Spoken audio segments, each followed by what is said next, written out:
my grandmother was known for saying things that would kind of make you a little angry because they made so much sense and you couldn't argue with her. Parents, you know, there's things that when you become parents, you start to say to your own kids. Like my grandmother would say, "Now, son, you knew when you laid down there last night that you had to get up this morning. I don't know why every single morning you lay there and act surprised. You ought to be thankful that the Lord saw fit to wake you up this in your right mind." But what my grandmother was encouraging me to do was simply to be grateful for the opportunity. In spite of all that I had been through in my life, she just wanted to make sure that I understood the opportunity that I've been given. My life got started, it was a little rough. It was a little rough start. I was born 2 months premature. My mother was walking up a flight of stairs, and she didn't know this at the time, but a woman she had had an argument with earlier was standing above her holding a pot of boiling water. As my mom made her way up those stairs, that woman dumped that water onto my mom and sent her tumbling down the stairs and into premature labor. She received third-degree burns to over 25% of her body. And when we were finally allowed to leave the hospital, as you can imagine, my mom was in a great deal of pain. Those burns just barely missed her face and covered most of the front of her body. So when we got home, she began taking a heavy sedative, pain medication to help her recover. When she took that medication, it was very difficult for her to watch me, so I would bounce around a lot. I'd stay with my mom for a little bit, and then I'd go stay with grandma, and I'd stay with some neighbors, aunties, and then back to my mother's house. I did that for the first 3 years of my life. When I was 3 years old, I was back at my mom's house, and I got into her purse, I found that medication, I swallowed everything in the bottle. When they found me, they rushed me to the hospital, and my heart would stop, and eventually I went into a coma. But because of that accident, because of that incident, the state of California, they did an investigation. And the conclusion that they came to was that it wasn't an accident. They removed me from my mother's home. I was made a ward of the state, and eventually I went into the foster care system. Shortly after I arrived to one of my foster homes, my foster mom, her name was Miss Alexander. Miss Alexander began locking me inside the closet with no light. She'd open the closet door, she'd kick me, hit me with a stick or a strap or whatever she had. It was while I was in that foster home that I was sexually abused for the first time in my life. And oftentimes people will ask, you know, if that has to be the worst thing that could happen to someone. I have scars on my body that you can't see. I have a burn here on my hand that she put there with an iron. But all of that pain went away.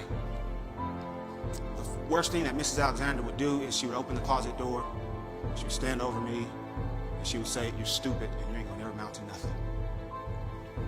And that hurt me more than any of the physical kicks or the physical pain because I believed it for a long time. I believed that I would never amount to anything, just like she said. I didn't know this at the time, I found out a little bit later, but my grandmother, my hero, she had started going back and forth to court, trying to prove that she could take care of an active, handsome little boy. And eventually the state of California, they granted her full custody of me. And I'll never forget standing on Miss Alexander's front porch waiting. She had my little belongings, everything that I had. I remember standing there, it may have only been a half an hour, but it felt like an eternity, and I can remember thinking maybe no one's coming. But after a while, at the end of the block, I see the ugliest car I've ever seen in my life. And the car pulls up right in front of the porch, and I remember all I could see are these two big glasses, bifocals. And I found out later that Grandma had glaucoma. She wasn't even supposed to be driving. But she gets out of that big car, and she's got on this white floppy hat with this, it was a flower right there in the middle. And I remember she had on this long white dress that came all the way down to her ankles. And I found out later that, that was Grandma's Sunday best. It was an outfit that she only reserved for special occasions. And I can remember for once in my life feeling like I was some special occasion. But I remember jumping into Grandma's arms and squeezing her, and I remember her whispering and saying to me, "Everything's okay. You're family." And everything was okay, just like Grandmother said. And I had a lot to look forward to. I found out that my mom was going to court trying to prove that she could take care of me. And I can remember sitting there with my mother, and we talk, and we had a lot of different conversations. One thing I can remember saying, "Mama, one day when I get big, I'm gonna buy you a nice house with a fireplace." I said, "Mama, one day I'm gonna I'm gonna buy you a nice car, not like grandmama's, and get you a nice one. But the truth is, I just really wanted to become a family again, and that's what I looked forward to. When I was 12 years old, I was asleep on my grandmother's floor. It was about 4 o'clock in the morning. We get a knock on the door. And it was my mom's roommate. Miss Howell, come quick. Miss Howell was my grandma. She said, come quick, it's Ruth. Ruth was my mom. She said, I can't wake her up. I think she's dead. And I can remember laying on that floor, kind of wishing it was, thinking, hoping that it was maybe a dream. But it wasn't. And that's how I found out that all the hopes and dreams and things that I had to look forward to weren't going to happen. I became very angry. I became confused. I was hurt. I didn't really understand what was happening. I started acting out, hanging out with the wrong people, breaking into houses, started stealing cars. I can remember not really caring what happened to me. I continued that behavior until I was 19. When I was 19, I found myself standing in front of a judge. I was handcuffed, had a chain around my waist, and my handcuffs were attached to that chain. The judge looked at me and says, the state of California sentences you to 15 years in prison for armed robbery and assault with a deadly weapon. That day, when that door closed behind me for the first time as a convicted felon, I remember standing in that empty cell. I remember my knees started to get weak and they started to shake uncontrollably. I collapsed and I fell to the floor and I just started crying alone. I can remember hearing voices. Heard the voice of my foster mom saying, you're stupid, you ain't gonna never amount to nothing. Heard the voice of family members and friends of family that said, that boy's gonna end up just like his father. My father was a career criminal, he died in prison. I can remember laying there thinking to myself that this is where I'm gonna die. But here's what happened that would change my life. Shortly after I arrived to that prison, there was an educator there. His name was Charles Lyles, 6'3", ex-Marine. And I don't know what it was about me, but every time he saw me, he'd say, hey, Mr. Humphrey.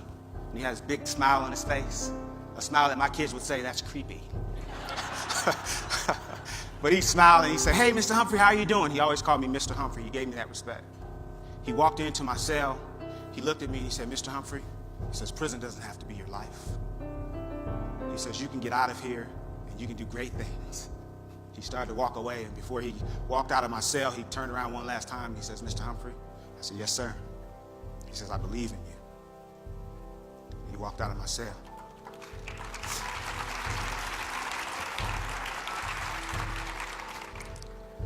And if he had continued to stand there, he would have seen the tears running down my face because no one had ever said that to me. But I remember thinking to myself, I'm going to make some changes and I'm going to change my life. And a little over 4 years after the day I originally collapsed and fell to the floor, I walked out of that prison on parole. That was over 18 years ago. I've never been back other than to mentor and help other people.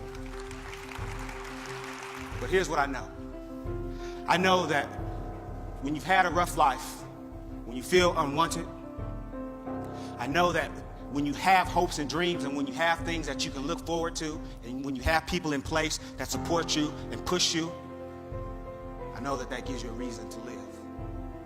It is a great day to be alive. And that's something that I haven't always said, but now it's something that I say to myself every single day at some point. If I'm having a great day or a bad day, that's something that I say. But what I also understand is that what my grandmother was thanking her higher power for each and every day was for the opportunity that she'd been given. And she never missed an opportunity to tell anyone that would listen, especially me, it's a great day to be alive.